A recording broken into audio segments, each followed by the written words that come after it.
नमस्कार दोस्तों, एक बार फिर से आप सभी को हार्दिक स्वागत और हार्दिक अभिनंदन है। दोस्तों, क्या आपको भी सपने में मरे हुए लोग दिखाई देते हैं? किसी को अपने मरे हुए पिताश्री सपने में दर्शन देते हैं, तो किसी को अपनी मृत माता के दर्शन होते हैं। शायद आपने भी सपने में मृत परिजनों को अवश्य देखा होगा, लेकिन सुबह उठने के बाद आप उस सपने को दुर्लक्ष कर देते हैं। क्या आपके मन में कभी ऐसा विचार आया कि आपको ऐसा सपना क्यों दिखाई दिया? इस सपने का अर्थ क्या हो सकता है? लेकिन दोस्तों, क्या आप जानते हैं, सपने में मरे हुए परिजन दिखाई देने पर हमें महत्वपूर्ण संकेत भी मिलते हैं। सपने में मृत परिजन दिखाई देना कोई आम बात नहीं है। इसके पीछे गहरा रहस्य छिपा हुआ है, जिनका वर्णन हमारे पुराणों में किया गया है। आज हम आपको उन्हीं महत्वपूर्ण संकेतों के विषय में बताने जा रहे हैं। इसीलिए आप इस वीडियो को पूरा जरूर देखिए, क्योंकि आधा अधूरा ज्ञान घातक हो सकता है।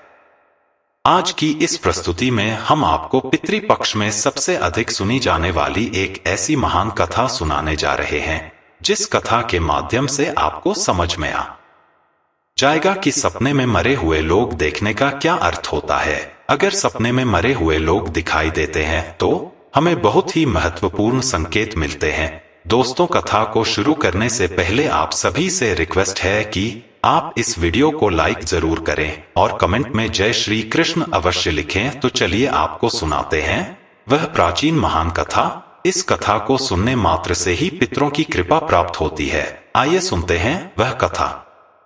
दोस्तों, एक बार देवर्षि नारद जी यमराज से मिलने के लिए यमलोक जाते हैं। यमराज देवर्षि नारद को बड़े प्रेम से आदर एवं सत्कार करते हैं और उन्हें प्रणाम करते हुए पूछने लगते हैं, हे देवर्षि, यमपुरी में आपका स्वागत है। आपके दर्शन से आज मैं धन्य हुआ और आपके चरण पड़ने से यमपुरी की शोभा बढ़ गई है। इस प्रकार से यमराज के द्वारा स्वागत किए जाने पर देवर्षि नारद प्रसन्न होते हैं और यमराज को भी प्रणाम करते हैं और कहते हैं, हे मृत्यु के देवता यमराज, आपको भी मेरा प्रणाम है। आपके आदर सत्कार से हम अत्यंत प्रसन्न हुए। फिर यमराज नारद जी से कहते हैं, हे देवर्षि, आज आपका यमलोक में आने का क्या प्रयोजन है? अवश्य ही कोई महत्वपूर्ण कार्य अथवा कोई महत्वपूर्ण समाचार लेकर आप आए होंगे, या फिर हमसे कोई भूल तो नहीं हुई है? कृपया बताइए, मैं आपकी क्या सेवा कर सकता हूँ? तब देवर्षि नारद कहते हैं, हे धर्मराज, आप तो मृत्यु के तथा न्याय के देवता है। आप तीनों लोकों के सभी जीवित और मृत प्राणियों का लेखा जोखा रखते हैं। आपको समस्त चराचर के भूत और भविष्य का भी ज्ञान है। इसीलिए मैं आपके पास कुछ शंका लेकर आया हूँ, जिसे दूर करने की कृपा करें। फिर यमराज कहते हैं, हे देवर्षि, आप सत्य कहते हो। हम तीनों लोकों में निवास करने वाले सभी जीवित और मृत प्राणियों का लेखा जोखा अवश्य रखते हैं, किंतु आपके मन की बात जानना हमारे बस का नहीं है। आप तो तीनों लोकों की खबर रखते हैं।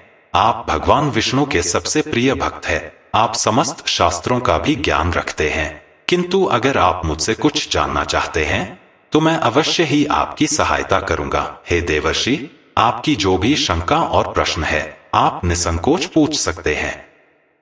मैं अपने सामर्थ्य के अनुसार उनका जवाब देने का प्रयास अवश्य ही करूंगा।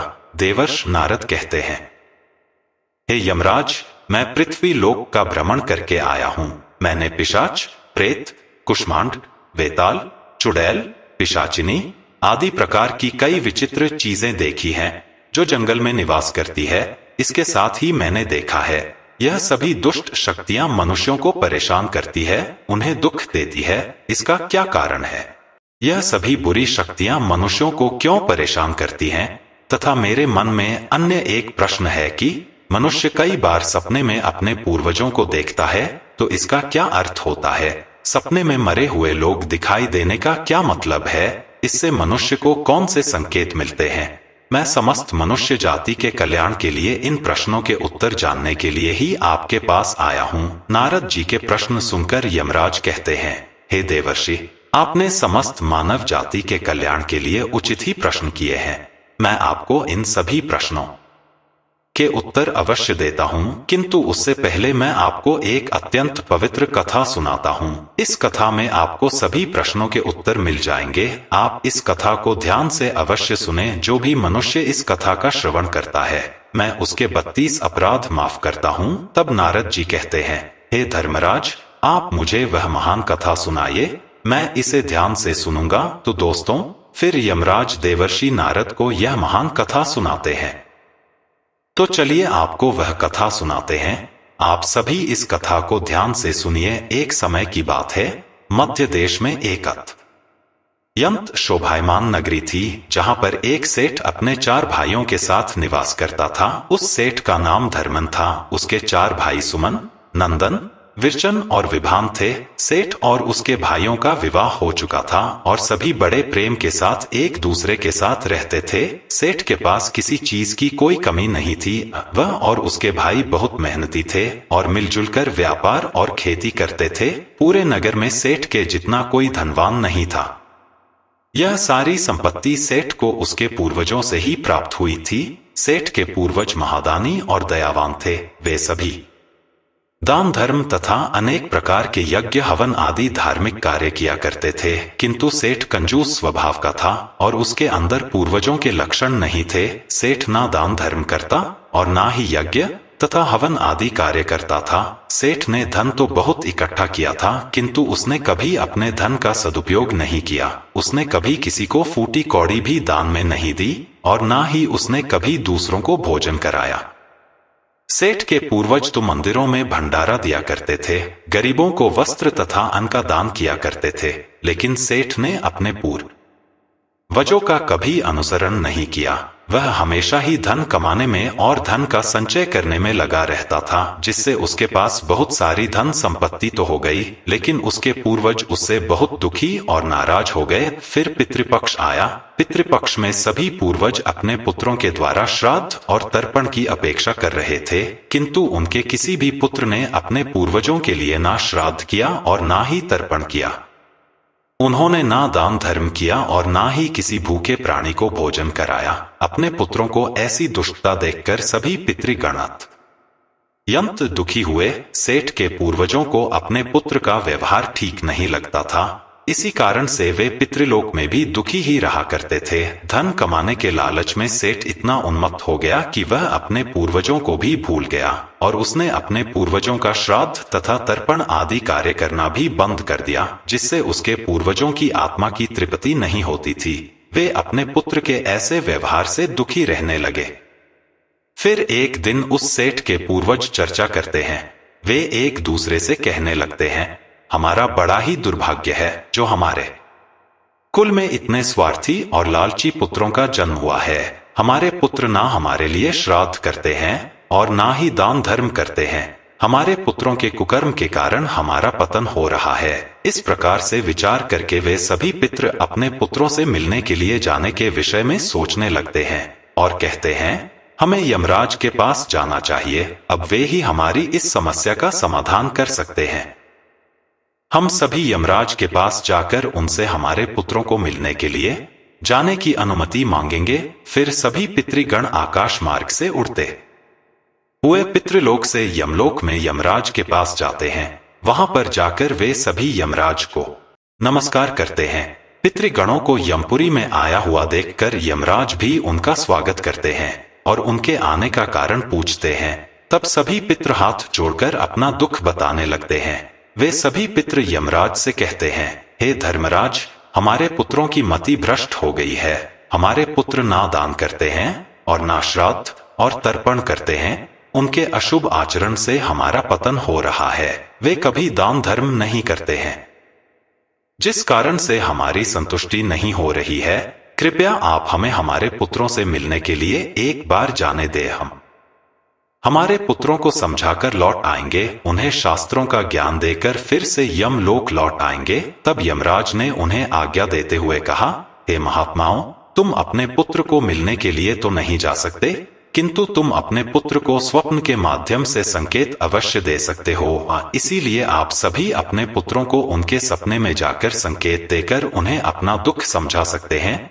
फिर वे सभी पितृ इस बात पर सहमत हो जाते हैं। और एक एक करके अपने सभी पुत्रों के सपनों में जाकर उन्हें दर्शन देते हैं। सबसे पहले वे अपने बड़े पुत्र के अर्थात उस सेठ धर्म के सपने में उसे दर्शन देते हैं और उसे संकेत देते हैं, किंतु उनका बड़ा पुत्र उनके संकेतों को समझ नहीं पाता है। दूसरे दिन जागने पर वह उस सपने को भूल जाता है और अपने पितरों के द्वारा दिए गए संकेतों को भी नजरअंदाज कर देता है। इससे वे सभी पितृगण फिर से निराश हो जाते हैं और फिर सभी पितृगण अन्य पुत्रों के सपनों में जाकर भी उन्हें दर्शन देने लगते हैं तथा उन्हें अनेक प्रकार के संकेत भी देते हैं, लेकिन उनके बाकी पुत्र भी उन संकेतों को दुर्लक्ष्य कर देते हैं। कोई भी अपने पूर्वजों के द्वारा बताए हुए संकेतों को समझ नहीं पाता है, जिससे सभी पितृगण अत्यंत दुखी और नाराज हो जाते हैं। सेठ और उसके भाई धन कमाने के लालच में पूरी तरह अंधे हो चुके थे। उन्हें पूर्वजों के द्वारा प्राप्त दिव्य संकेतों का महत्व कुछ भी नहीं लगता था, किंतु पितरों के स्वप्न में दर्शन देने के कुछ ही दिनों के बाद उस सेठ को व्यापार में नुकसान उठाना पड़ता है। उसे व्यापार में बहुत ज्यादा घाटा होने लगता है, जिससे उसकी सारी धन संपत्ति नष्ट हो जाती है। सभी भाइयों में वाद विवाद और लड़ाई झगड़े होने लगते हैं। पूर्वजों द्वारा जमा की हुई सारी जमीन जायदाद को वे बेच डालते हैं और पूरी तरह से बर्बाद हो जाते हैं। सभी भाई एक दूसरे से अलग हो जाते हैं और अपना अपना पेट पालने में लग जाते हैं। उधर स्वर्ग लोक में पितरों को अपने पुत्रों की ऐसी दुर्गति देखकर बहुत पीड़ा होने लगती है। सभी पितृगण अत्यंत दुखी और उदास हो जाते हैं। फिर से वे सभी यमराज के पास जाते हैं और कहने लगते हैं, हे धर्मराज, हमसे हमारे पुत्रों की ऐसी दुर्गति नहीं देखी जाती है। हमारे द्वारा किए गए सभी पुण्य कर्मों को हमारे पुत्रों ने नष्ट कर डाला है। कृपया आप कुछ ऐसा उपाय करें जिससे हमारे पुत्रों को उनकी भूल का पता चल जाए। फिर यमराज उन पितरों से कहते हैं, हे महात्माओं, तुम्हारी इस व्यथा को मैं समझता हूँ। मैं तुम्हारी अवश्य ही सहायता करूंगा। मैं स्वयं तुम्हारे पुत्रों के पास जाकर उन्हें उनकी भूल के बारे में बताता हूँ। फिर दोस्तों, यमराज अपने भैंसे पर सवार होकर पृथ्वी लोक पर आते हैं और उस सेठ के घर की तरफ जाने लगते हैं। जब यमराज सेठ के घर के समीप पहुंच जाते हैं, तभी वे एक साधु का रूप धारण कर लेते हैं। सबसे पहले वे उस सेठ के घर पर जाते हैं तो वह सेठ अत्यंत बीमार पड़ा हुआ होता है। द्वार पर जाकर यमराज कहने लगते हैं, भिक्षाम देही, क्या घर में कोई है? हे माई, तुम्हारे द्वार पर एक साधु आया है जो बड़े दूर से यात्रा करके आया है। कोई हो तो भिक्षा दो। अभिक्षाम देही। द्वार पर आए साधु को देखकर उस सेठ की पत्नी सुनंदा उनका स्वागत करती है और कहती है, पधारिए। हे साधु महाराज, आपका स्वागत है। कहिए, मैं आपकी किस प्रकार से सहायता कर सकती हूँ? वे साधु रूपी यमराज कहते हैं, हे देवी, मैं भूखा हूँ और यात्रा पर निकला हूँ। यदि दान में कुछ भोजन मिल जाए तो बड़ी कृपा होगी। फिर सेठ की पत्नी कहती है, ठीक है साधु महाराज, आप रुकिए, मैं अभी आपके लिए कुछ भोजन लेकर आती हूँ। सेठ की पत्नी के चेहरे पर दुख के हाव भाव देखकर वे साधु रूपी यमराज कहने लगते हैं, हे पुत्री, तुम्हारे मुख मंडल पर दुख दिखाई पड़ रहा है। अगर कोई गोपनीय बात ना हो तो मुझे बताओ, तुम्हारे दुख का क्या कारण है? वह स्त्री कहती है, हे साधु महाराज, आप सत्य कह रहे हैं। पहले हम बहुत धनवान और समृद्ध थे। मेरे पति और उनके भाई सभी साथ साथ रहते थे, किंतु अचानक ही सभी भाइयों में झगड़ा हो गया। अचानक से हमारा सारा व्यापार डूब गया और हम सभी दरिद्री हो गए हैं। यह किस दोष के कारण हुआ है? कृपया आप हमें बताइए। तब साधु कहता है, हे पुत्री, तुम्हारे घर में पितृदोष है। उसी कारण से तुम्हारे पति की यह दशा हुई है। तुम्हारे पति के कर्मों के कारण उसके पूर्वज रुष्ट हुए हैं। साधु की बात सुनकर वह सेठ वहां पर आता है और साधु से पूछने लगता है, हे साधु महाराज, कृपया मुझे बताइए कि मैंने ऐसा कौन सा पाप किया है जो मेरा सब कुछ बर्बाद हो गया। मेरे भाई भी मुझे छोड़कर चले गए और मैं बीमार पड़ गया। तब वह साधु कहते हैं, हे पुत्र, तुमने अपने पूर्वजों को नाराज किया। तुम्हारे पूर्वजों ने जो संपत्ति और पुण्य अर्जित किया था उसे तुमने और तुम्हारे भाइयों ने नष्ट कर दिया। इसी कारण से तुम्हारी यह दुर्गति हुई है।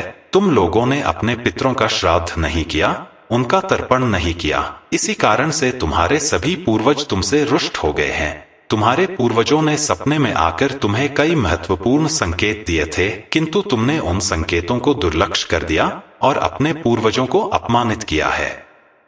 यही कारण है कि तुम्हारा सारा वैभव नष्ट हो चुका है। इस प्रकार से उस साधु के द्वारा बताने पर उस सेठ को सब कुछ पता चल जाता है। उसे याद आता है कि उसके सपने में उसके पूर्वजों ने उसे दर्शन दिए थे।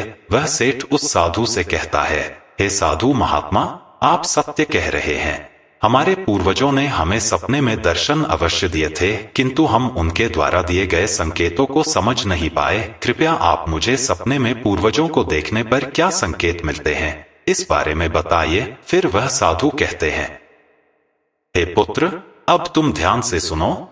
मैं तुम्हें सपने में पूर्वज दिखाई देने पर मिलने वाले संकेतों के बारे में बताता हूँ। साधु रूपी यमराज कहते हैं, हे पुत्र, यदि पितरों का उद्धार नहीं होता है तो वे प्रेत योनि में ही मृत्यु लोक पर भटक रहे होते हैं। वे भूख प्यास से व्याकुल होकर अपने परिवार जनों के घर में प्रवेश करते हैं। सुनो वत्स, अब मैं तुम्हें उन सभी संकेतों के बारे में बताता हूँ जो तुम्हें ध्यान में रखना चाहिए। यमराज ने साधु के वेश में सेठ को बताया, यदि तुम अपने सपने में अपने पूर्वजों को भूख और प्यास से व्याकुल देखते हो तो यह संकेत अत्यंत महत्वपूर्ण है। इसका तात्पर्य यह है कि तुम्हारे पितृ अभी भी प्रेत योनि में भटक रहे हैं। इसका कारण यह है कि उनके लिए उचित रूप से श्राद्ध कर्म और तर्पण नहीं किया गया है। वे अब भी अपने परिवार से आहार और जल की प्रतीक्षा कर रहे हैं। यह स्थिति तब उत्पन्न होती है जब पूर्वजों का तर्पण समय पर नहीं किया जाता या जब श्राद्ध की प्रक्रिया को पूरी श्रद्धा से नहीं निभाया जाता। तुम्हारे पूर्वज स्वप्न के माध्यम से अपनी पीड़ा व्यक्त कर रहे हैं ताकि तुम उनकी स्थिति को समझो और उनके लिए आवश्यक धार्मिक अनुष्ठान कर सको। इस समस्या का समाधान यही है कि अपने पितरों के लिए विधि पूर्वक श्राद्ध कर्म और तर्पण किया जाए। सेठ को और स्पष्ट करते हुए यमराज बोले, अगर तुम्हें सपने में मृत पूर्वज जंजीरों में बंधे हुए दिखाई देते हैं तो यह अत्यंत चिंता का विषय है। यह संकेत इस बात का प्रतीक है कि तुम्हारे पितृ किसी बंधन में हैं और उन्हें मुक्ति नहीं मिल पाई है। यह स्थिति तब उत्पन्न होती है जब उनके श्राद्ध या तर्पण समय पर नहीं किए जाते या उनके लिए आवश्यक धार्मिक कृत्य अधूरे रहते हैं। पितरों की मुक्ति में बाधाएं उत्पन्न हो रही हैं। इस समस्या का समाधान भी यही है कि तुम दान, श्राद्ध और तर्पण का आयोजन करो ताकि पितरों की आत्मा को शांति मिल सके और वे अपने बंधनों से मुक्त हो सके। यमराज ने गंभीरता से कहा, अगर तुम्हारे पूर्वज सपने में मैले और फटे पुराने वस्त्र पहने हुए दिखे हैं तो यह अत्यंत अशुभ संकेत है। यह इस बात का प्रतीक है कि तुम्हारे पितृ अत्यधिक दुखी और पीड़ित है। वे प्रेत योनि में भटक रहे हैं और उनकी आत्मा को शांति प्राप्त नहीं हो पा रही है। यह तब होता है जब उनके लिए श्राद्ध कर्म, तर्पण और पिंड दान नहीं किया जाता है। इसलिए जब भी इस प्रकार का सपना आए तो अपने पूर्वजों की आत्मा की शांति के लिए तुरंत पिंड दान और तर्पण करना अनिवार्य होता है। सेठ से बात करते हुए यमराज ने समझाया, अगर तुम्हारे पूर्वज सपने में तुमसे कुछ मांगते हुए दिखाई दे तो यह इस बात का संकेत है कि उनकी कोई अधूरी इच्छा बाकी रह गई है और उनके जीवन काल की कोई अभिलाषा अधूरी रह गई थी जो उन्हें मुक्ति प्राप्त करने में बाधा डाल रही है। ऐसे सपनों में यह देखना महत्वपूर्ण है कि वे किस प्रकार की वस्तु की मांग कर रहे हैं। तुम्हें उस वस्तु या उसकी समरूप चीज का दान करना चाहिए ताकि उनके अधूरे कार्य पूर्ण हो सके और उनकी आत्मा को शांति प्राप्त हो सके। जब उनकी इच्छाएं पूरी हो जाती हैं तो वे प्रेत योनि से मुक्ति पा लेते हैं। यमराज ने सेठ की ओर देखते हुए कहा, यदि सपने में तुम्हारे पूर्वज तुम्हारे सिर पर हाथ फेरते हुए दिखाई दें तो यह अत्यंत शुभ संकेत होता है। इसका अर्थ यह है कि तुम्हारे पूर्वज तुमसे अत्यधिक प्रसन्न है और तुम्हें अपना आशीर्वाद दे रहे हैं। ऐसे सपने इस बात का प्रतीक होते हैं कि तुम्हारे जीवन में कुछ अच्छा होने वाला है और तुम्हारे पूर्वज सदैव तुम्हारे साथ रहकर तुम्हारी रक्षा कर रहे हैं। यह संकेत तुम्हारे पितरों की प्रसन्नता का प्रतीक है जो उनके आशीर्वाद के रूप में प्रकट हो रहा है। यमराज ने समझाया, अगर तुम्हारे पूर्वज सपने में तुम्हारी ओर हाथ बढ़ाते हुए दिखाई दे तो यह अत्यंत शुभ संकेत है। इसका अर्थ यह है कि तुम्हारे पितृ तुम्हारे प्रयासों से संतुष्ट हैं और तुम्हें जीवन में सफलता मिलेगी। ऐसे सपने दिखना यह दर्शाता है कि तुम्हारे पितृ तुम्हारे साथ हैं और वे तुम्हारी उन्नति और सफलता के लिए आशीर्वाद दे रहे हैं। इस प्रकार के सपने आने पर तुम्हें यह सुनिश्चित करना चाहिए कि तुम सही मार्ग पर चल रहे हो।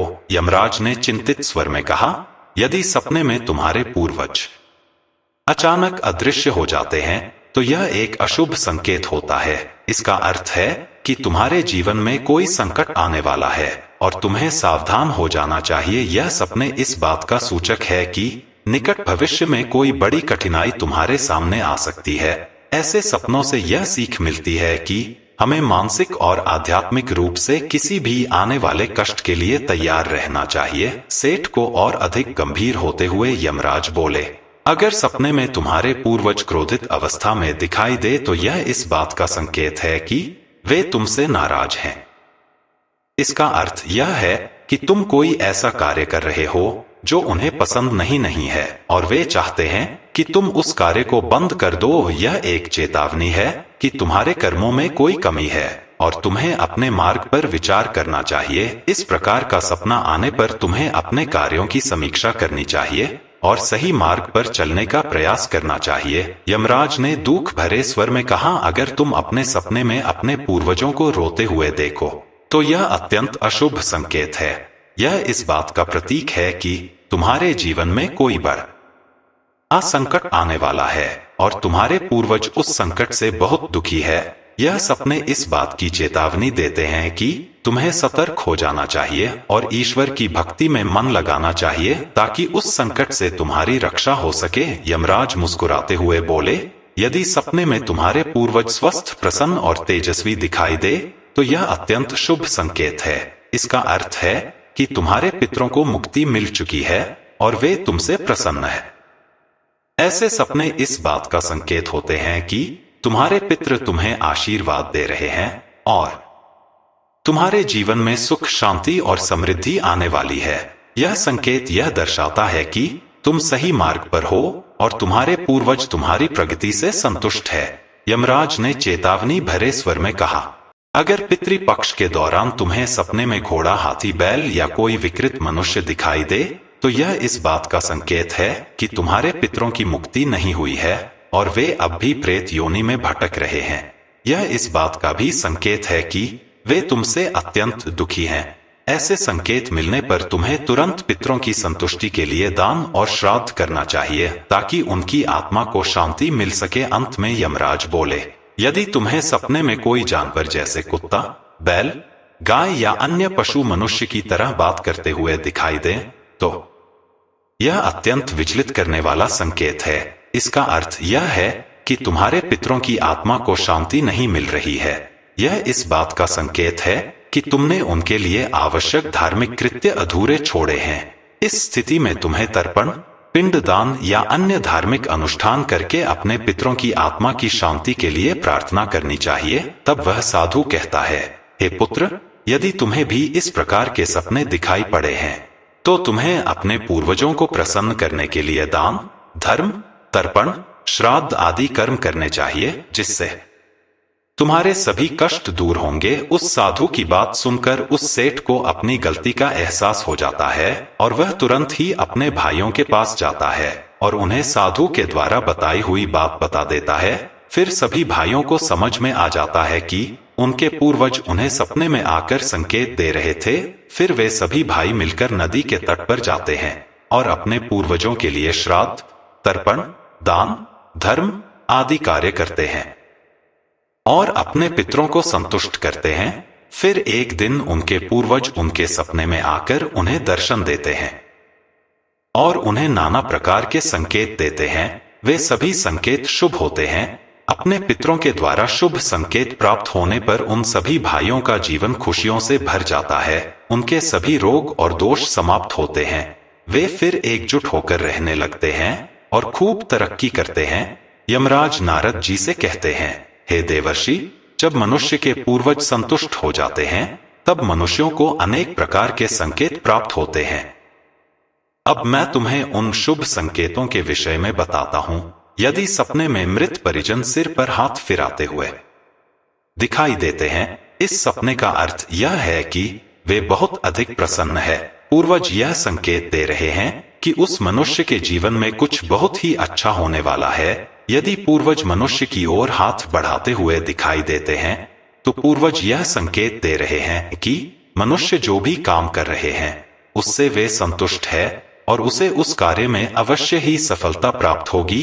यदि सपने में पूर्वज स्वस्थ दिखाई देते हैं, उनके मुखमंडल पर तेज दिखाई देता है और उनके वस्त्र चमकीले और सफेद रंग के होते हैं, तो उन पितरों को मुक्ति मिल चुकी है, ऐसा समझना चाहिए। अगर सपने में पूर्वज दूर आकाश में बादलों पर बैठे हुए दिखाई देते हैं तो यह शुभ संकेत है। मनुष्य के पूर्वज अत्यंत प्रसन्न है और उसे आशीर्वाद दे रहे हैं। इस प्रकार से उन सभी भाइयों को पूर्वजों के द्वारा शुभ संकेत प्राप्त होते हैं और उनका खोया हुआ सारा धन और संपत्ति उन्हें वापस मिल जाते हैं और सभी भाई मिलजुल कर एक साथ रहने लगते हैं और सुख पूर्वक 100 वर्षों तक जीवन व्यतीत करके दिव्य विमानों में बैठकर पितृलोक चले जाते हैं।